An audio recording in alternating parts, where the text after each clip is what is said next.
Hello மக்களே, welcome to query kitchen. இன்றைக்கி வந்து பார்த்திங்கன்னா குழந்தைங்களுக்கு செஞ்சு கொடுக்கக்கூடிய ஹெல்த்தியான ஒரு ரெசிபி தான் பார்க்க போகிறோம். பால்வாடியில் கொடுக்கக்கூடிய சத்து மாவு இருக்குது இல்லைங்களா, அதை வச்சு ஒரு சூப்பராக ஹெல்த்தியாக ஒரு கஞ்சி, சத்து மாவு கஞ்சி எப்படி பண்ணுறதுன்னு வாங்க வீடியோக்குள்ளே போய் பார்க்கலாம். அதுக்கு வந்து பார்த்திங்கன்னா நான் 1 கப் வந்து சத்து மாவு எடுத்துக்கிறேன். ஸோ இந்த கப்பில் 1 கப் வந்து பார்த்திங்கன்னா சத்து மாவு எடுத்துருக்கேங்க. ஸோ இதை வந்து ஒரு பாத்திரத்தில் சேர்த்துக்கலாம்.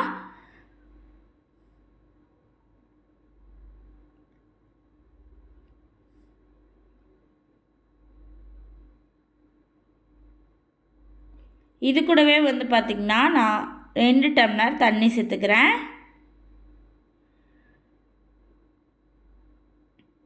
பார்த்திங்களா, இந்த டம்ளரில் 2 டம்ளர் வந்து நான் தண்ணி சேர்த்து நல்லா கட்டிகள் இல்லாமல் கலந்து விட்டுக்க போகிறேன்.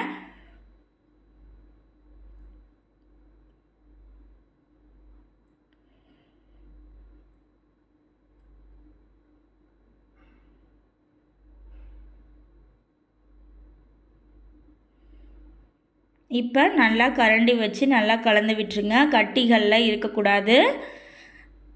ஸோ பால்வாடியில் கொடுக்குற சத்து மாவு இருக்குது பார்த்திங்களா, அந்த சத்து மாவில் இந்த ஹெல்த்தியான கஞ்சி உங்கள் குழந்தைங்களுக்கு வச்சு கொடுங்க. நிறைய பேர் வந்து பார்த்திங்கன்னா மாவு வந்து உருண்டையாக உருட்டி கூட கொடுப்பீங்க. அந்த மாதிரி கொடுக்கும்போது சில குழந்தைங்க சாப்பிட மாட்டாங்க. ஸோ அவங்களுக்கு இந்த மாதிரி செஞ்சு கொடுத்தீங்கன்னா டேஸ்ட்டாகவும் இருக்கும், நல்லா விரும்பியும் சாப்பிடுவாங்க. நல்லா கட்டிகள் இல்லாமல் இந்த மாதிரி கலந்து விட்டுக்கோங்க.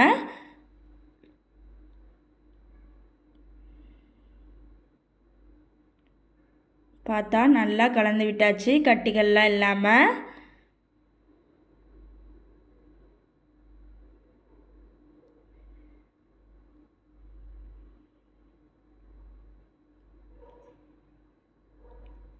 அடுத்து வந்து பார்த்திங்கன்னா ஸ்டவ் ஆன் பண்ணி இதை வந்து அடுப்பில் வச்சு நல்லா இந்த மாதிரி ஸ்லோ ஃப்ளேமில் வச்சு நல்லா இந்த மாதிரி கலந்து விட்டுட்டே இருங்க. ஹை ஃப்ளேமில் வச்சிடாதீங்க, ஸ்லோ ஃப்ளேம் இருக்குது பார்த்திங்களா, அதிலையே வச்சு நல்லா இந்த மாதிரி கலந்து விட்டுட்டே இருங்க.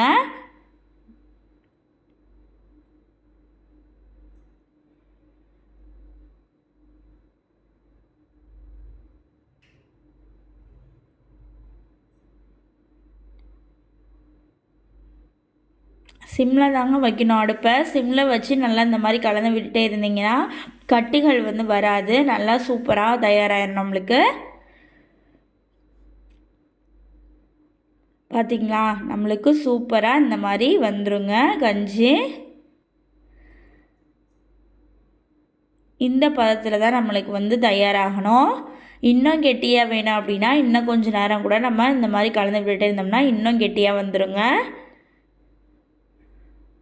இதோட டேஸ்ட்டு வந்து உளுந்தங்கஞ்சி குடிச்சிருப்பீங்க பார்த்தீங்களா, அந்த டேஸ்ட்டில் இருக்கும் ஆல்மோஸ்ட். ஸோ ரொம்ப ரொம்ப டேஸ்டியாக இருக்கும். பெரியவங்க கூட குடிச்சிங்கன்னா நல்லா எம்மியாக இருக்கும்.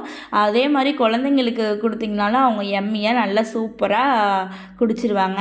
நம்மளுக்கே எம்மியாக இருக்குன்னா இது குழந்தைங்களுக்கான சத்து மாவு, குழந்தைங்க சாப்பிடக்கூடியது, அவங்களுக்கு எவ்வளோ எம்மியாக இருக்குன்னு பார்த்துக்கோங்க. அடுத்து 2 ஏலக்காய் தட்டி சேர்த்துட்டு நான் வந்து பார்த்திங்கன்னா ஒரு 3 ஸ்பூன் நாட்டு சக்கரை சேர்த்துருக்கேன். நீங்கள் ஒயிட் சுகர் சேர்த்துக்கலாம், இல்லை வெல்லம் கூட சேர்த்துக்கலாம். நான் வந்து இன்றைக்கி ஹெல்த்தியாக நாட்டு சக்கரை சேர்த்துருக்கேன். குழந்தைங்களுக்கு பண்ணும்போது நீங்கள் நாட்டு சக்கரை சேர்த்து பண்ணிங்கனாலே நல்லா ஹெல்த்தியும் கூட, நல்லா டேஸ்ட்டாகவும் இருக்கும். ஸோ நாட்டு சக்கரை சேர்த்துட்டு இந்த மாதிரி நல்லா கலந்து விட்டுருங்க. அடுப்பு வந்து பார்த்திங்கன்னா நம்ம அந்த பாத்திரம் வந்து அடுப்பில் வச்சதுலேருந்து இறக்குற வரைக்கும் அடுப்பு வந்து சிம்மில் தான் இருக்கணும். ஹை ஃப்ளேமில் வச்சிட்டிங்கன்னா டக்குன்னு ரெடி ஆயிரும். பட் வந்து பார்த்திங்கன்னா நல்லா கட்டி கட்டியாக ஆயிரும். இப்போ ஒரு பிஞ்ச் அளவுக்கு உப்பு சேர்த்துக்கிறேன், அந்த ஸ்வீட்னஸ் வந்து எடுத்து கொடுக்கறதுக்கு.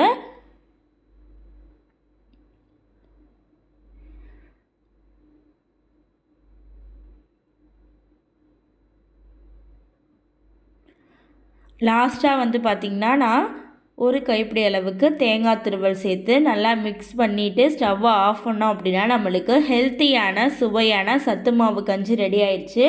பால்வாடியில் கொடுக்கக்கூடிய சத்து மாவு வச்சு இவ்வளோ அருமையாக சூப்பராக ஒரு சத்து மாவு கஞ்சி ரெடி பண்ணலாங்க. இதை உங்கள் வீட்டு குழந்தைங்களுக்கு நீங்கள் குடிக்க வச்சு பாருங்கள். ரொம்ப ஹெல்த்தியும் கூட, ரொம்ப யம்மியாக, ரொம்ப டேஸ்ட்டாக இருக்குன்னு சொல்லி சூப்பராக குடிச்சு முடிச்சிருவாங்க. நெக்ஸ்ட் ஒரு இன்ட்ரெஸ்டிங்கான வீடியோவில் வந்து சந்திக்கிறேன். Bye friends.